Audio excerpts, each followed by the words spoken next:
All right, so you send in this article titled The Rise of Xi Jinping, Shaping China's Future Amidst U.S. Tensions. And wow, I gotta say, this deep dive is going to be Oh, interesting. yeah, this one's a doozy. I mean, it's from investors, so we know. Yeah, We're going to get some pretty insightful economic and geopolitical analysis here. totally. So obviously, Xi Jinping, pretty much the most powerful person on the planet right now. But the thing that really struck me about this article is how they connect his personal journey to, his vision for China and how that's playing out on the world stage, especially with the US. Yeah, that's a fascinating aspect of this piece. It doesn't just give us the usual biographical stuff. It really tries to dig into how his early experiences might have shaped his approach to leadership. Okay, so let's rewind a bit. The article paints this picture of Xi's early life, and it's kind of crazy. He's born into this super privileged family. His dad was a high-ranking official in the Communist Party. But then, bam, the Cultural Revolution hits. Right. Talk about a shift in fortune, huh? I mean, imagine going from like the inner circle of power to suddenly being targeted, persecuted. His dad was sent to labor camps, right? Yeah, and she himself was sent to the countryside as part of the sent down youth movement. Think about it.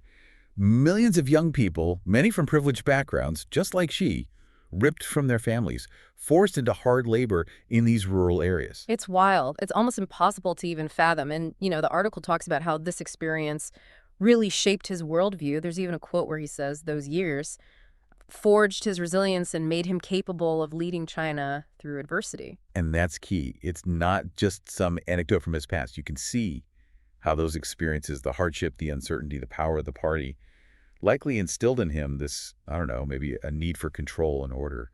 It makes you think about how our past shapes who we are, right? Even for someone like Xi Jinping. Mm. So he navigates the chaos of the Cultural Revolution, rises through the ranks of the Communist Party, and eventually takes the helm of a China that's already undergoing these massive economic reforms.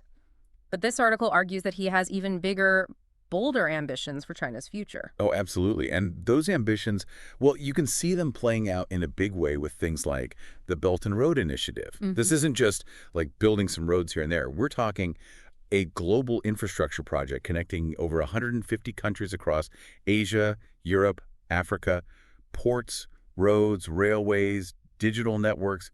The scale of it is just like mind-blowing. I mean, it's like a modern day Silk Road, but like on steroids. It's this massive web that's going to have huge economic implications for sure. But like, what's the bigger game here? Why is China pouring so much money into this? Well, the source material seems to suggest that it's all about positioning China Hmm. as, the economic hub of Eurasia, right? As a strategic play that could shift global power and influence away from the West. And then it's not just the Belt and Road Initiative. The article talks about how China's already dominating in areas like electric vehicles, artificial intelligence. They even suggest that China might be thinking about challenging the US dollar's global dominance. I mean, talk about shaking things up, right? Yeah, and this is where the article brings in, the whole U.S.-China dynamic, because all of this is happening against the backdrop of increasing tension and rivalry between the two countries. Right. And then you've got Donald Trump and his America First policy coming into the picture, Yeah. which, directly led to the trade war. Right, which was, let's be real, a pretty significant event. I mean, Trump basically slapped tariffs on billions of dollars worth of Chinese goods, claiming unfair trade practices, intellectual property theft, and that, of course, hit a nerve in China. Oh, yeah, for sure. And the article does a good job of explaining how those tariffs impacted American businesses and consumers, too. It wasn't just a one-sided thing. It had ripple effects throughout the global economy. Absolutely. But the thing is, this isn't just some economic spat, right? We're really seeing is a clash of ideologies. Yeah. You've got Xi Jinping pushing for a strong, centralized China with a very specific vision. And on the other side, you've got the U.S. advocating for democracy, human rights, this more liberal world order. And those two worldviews are on a collision course. Exactly. And that brings us to one of the most volatile issues in this whole equation, Taiwan. Oh, man.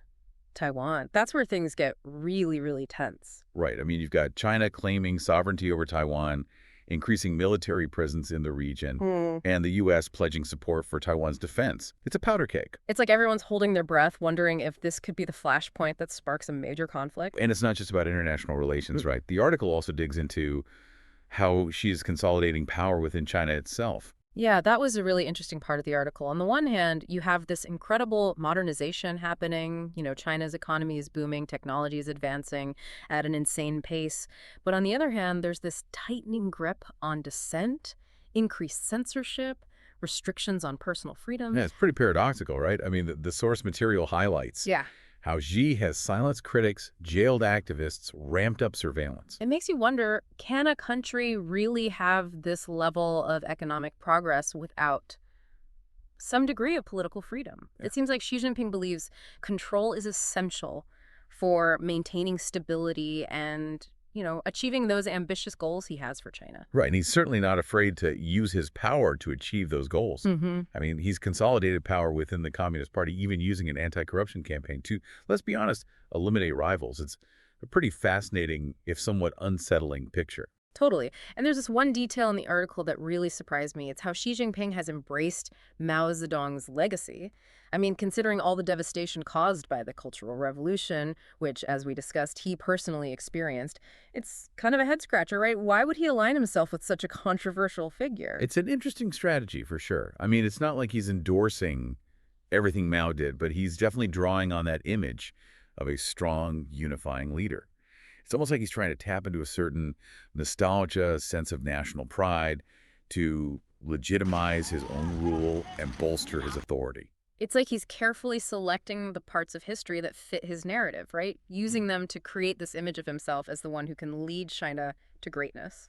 Yeah, and it seems to be working, at least to some extent. The article suggests that he's been pretty effective at using this kind of historical narrative to connect with the Chinese people. He even draws on his own experiences during the Cultural Revolution, to present himself as someone who understands hardship, who can lead China through difficult times. So I think we've covered a lot of ground here. We've seen how Xi Jinping's personal journey, his rise to power, and his vision for China are all interconnected.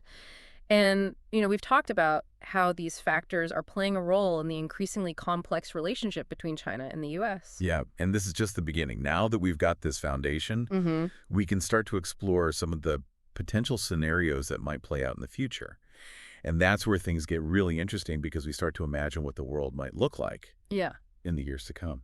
So things between the U.S. and China, yeah, they're pretty tense. But what happens next? I mean, this article leaves us with this big question mark hanging over the future of this whole relationship. It does. And Yeah. unfortunately, there's no crystal ball to tell us exactly how things will unfold. But Right. what we can do is, look at some potential scenarios, try to game it out a bit. Sure. One possibility, and it's not a pretty one, is that we see a continuation of this, escalating tension and competition. Basically, things keep going the way they're going. Like the trade war keeps dragging on. Or even, like some people are saying, a new Cold War. I mean, that's a scary thought. What would that even look like in the 21st century? Right. I Yeah. mean, it wouldn't be an exact replica of the Cold War, the one we saw in the 20th century. It's unlikely we'll see massive military buildups or the threat of nuclear annihilation. But it could mean a world divided into these competing blocs with the U.S. and China, constantly vying for influence, resources, technological dominance. So less about tanks and missiles and more about economic and technological warfare. Yeah, exactly. Think cyber espionage, economic sanctions, a race to control these emerging technologies Yeah. like artificial intelligence and quantum computing. Okay, so that's pretty bleak. But the source material, it also hints at a more optimistic possibility, right? Like, what if instead of this constant conflict, the U.S. and China, what if they actually find a way to manage their differences and cooperate on some of these big global challenges? That would be the ideal outcome, wouldn't it? But I mean, let's be real. It would require a major shift in mindset on both sides. It would mean acknowledging, the legitimacy of each other's interests, being willing to compromise. So less about becoming best friends and more about like a grudging acceptance, Yeah, recognizing that they need each other to tackle these big global problems. right. I mean, think about it. You've got climate change, pandemics, global economic stability. These are issues that no single country can solve on their own. But is that even realistic? I mean, given the level of mistrust that we see right It now? would definitely be a challenge, no question about it. But, I mean, history has shown us that. Hmm. Even those bitter rivals, they can find ways to work together when it's in their best interests. Okay, so you're saying there's hope. Give me an example, because I'm feeling kind of pessimistic right now. Well, take climate change, for example. Both the U.S. and China, they're signatories to the Paris Agreement, right? Yeah. They've both committed to reducing greenhouse gas emissions. And they're both investing heavily in renewable energy. So there's some common ground there. Okay, so it's not all doom and gloom, but I mean, those areas of cooperation that they seem pretty small compared to the massive issues they're clashing over, right? That's true. The seeds of cooperation are there, but yeah, they're fragile. I mean, they could easily be trampled by escalating tensions. So basically, it all comes down to whether the leaders of these two countries are willing to, set aside their differences, make some tough choices. Exactly. Political will is going to be the deciding factor. Okay, so we've got these two contrasting scenarios, right? A new Cold War versus this new era of cooperation. But the article, it also mentions this possibility of unexpected events, things that could completely shake things up. What are we talking about here? Like, what kind of wild cards could change the game? I mean, think about it. A global pandemic, a major economic crisis, a regional conflict somewhere in the world, any of these could really disrupt the status quo and force both the U.S. and China to reassess their whole relationship. Okay, so, just to play this out a little bit, what if a new virus emerges? Something even more deadly than COVID-19. Right. Suddenly, global cooperation, it becomes an absolute necessity. Old rivalries might have to be put aside, at least temporarily. Or what if there's a massive cyber attack, something that cripples critical infrastructure in both countries? That could lead to finger-pointing, escalation, or, it could force both sides to recognize that they need to work together on cybersecurity. You just never know. So basically, anything could happen. The future is wide open. It is. And that's why it's so important to stay informed, engage in these conversations, and really challenge ourselves to think critically about the future. We can't just sit back and be passive observers, right? We've got to understand what's at stake and make informed choices. Absolutely. And that brings us to another really important point that the article touches on. It's the role of individuals in all of this. Yes, we're talking about global superpowers, these massive forces shaping the world. But ultimately, decisions are made by people. So you're saying it's not just about these abstract historical trends, it's about real people making choices. Exactly. And those choices have real consequences. Xi Jinping's vision, it's driving China's actions. Leaders in the U.S. are wrestling with how to respond. And each of us, through our own choices and actions, we're contributing to this whole dynamic in some way. Wow. That puts things in a whole new perspective. So we've explored a lot in this deep dive. We've looked at Xi Jinping's journey, the complexities of U.S.-China relations, and even some potential future scenarios. It's been quite a ride.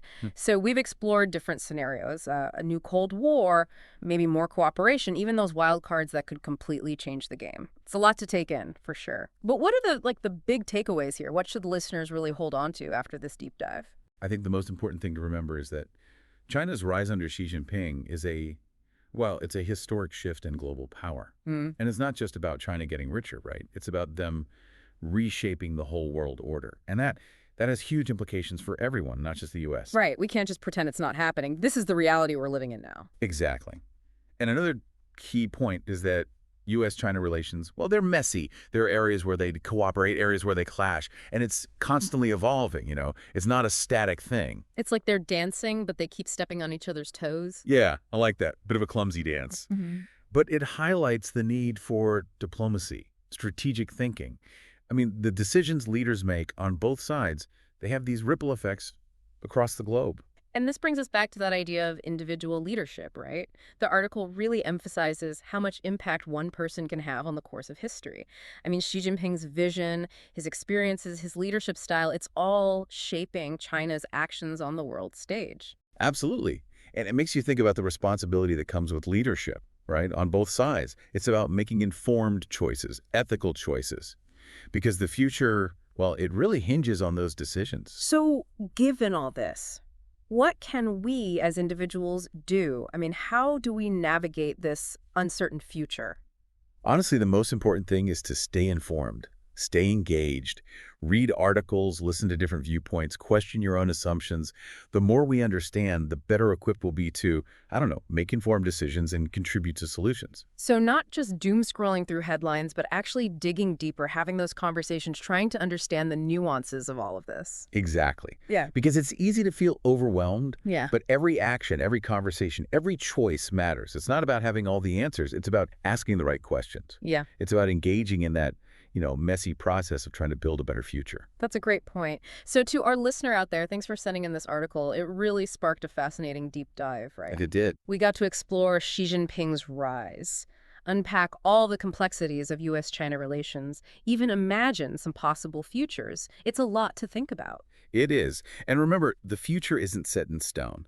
It's shaped by the choices we make. Right. So stay curious, stay engaged, and keep asking those tough questions. And that's it for this deep dive. Thanks for listening, and we'll catch you next time.